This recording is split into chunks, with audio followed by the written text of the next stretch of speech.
Gavin Williams with the Marymount University. Through the conversations thus far, I've got the tone that maybe the finance industry needs to be pared down a little bit. Maybe it's a little bit too risky and it needs to kind of go back to the back office.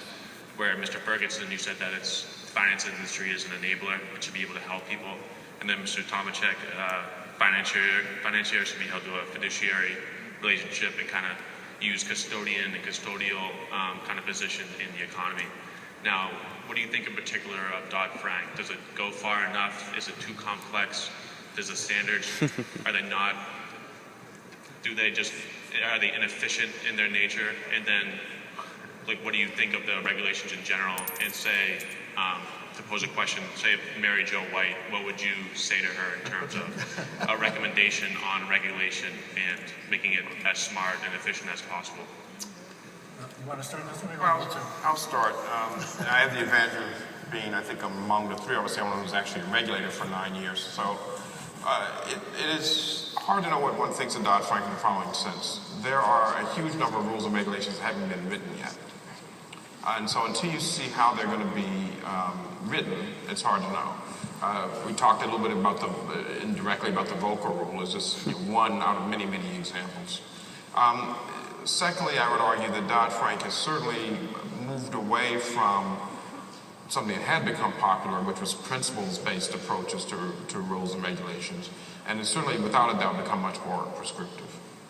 Having said that, there are two or three things that I think are probably net positive about Dodd-Frank.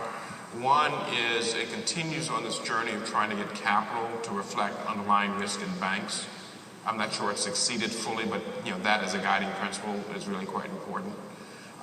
It has made an effort, since we couldn't break up big financial institutions, to at least drive a recognition that some of them are systemically important and figure out things such as their so-called living wills, which is what would one do if they are an extremist, which I think is a pretty important step. So overall, I'd say the scorecard on Dodd-Frank is incomplete thus far.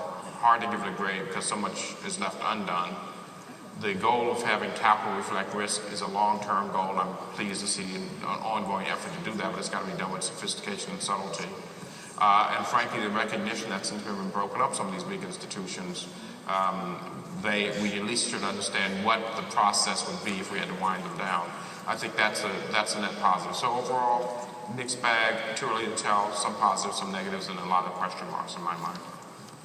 So I would agree with Roger. I mean, there's still a lot of uncertainty. There's still a lot of rules that haven't been written.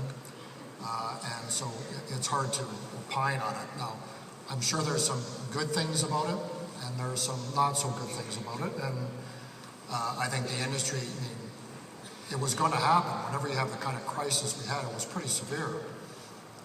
You're going to get increased regulation. So that is the response. But as Roger said, I think there's hundreds of rules that still have not been written and are not clear, so nobody really understands what they mean or how they're going to be interpreted. So I call it full employment for the legal profession for the next number of years here. But I'd say if I had some concerns more generally about it, it is prescriptive, as Roger said. Whenever you make things too prescriptive, people just find ways to game them, as opposed to having that principle orientation to it, number one. And secondly, depending on, I think there's Dodd-Frank, but there's Basel III. And I think there's two things going on here. And Basel III, in terms of the banking industry, has much bigger implications in terms of capital rules.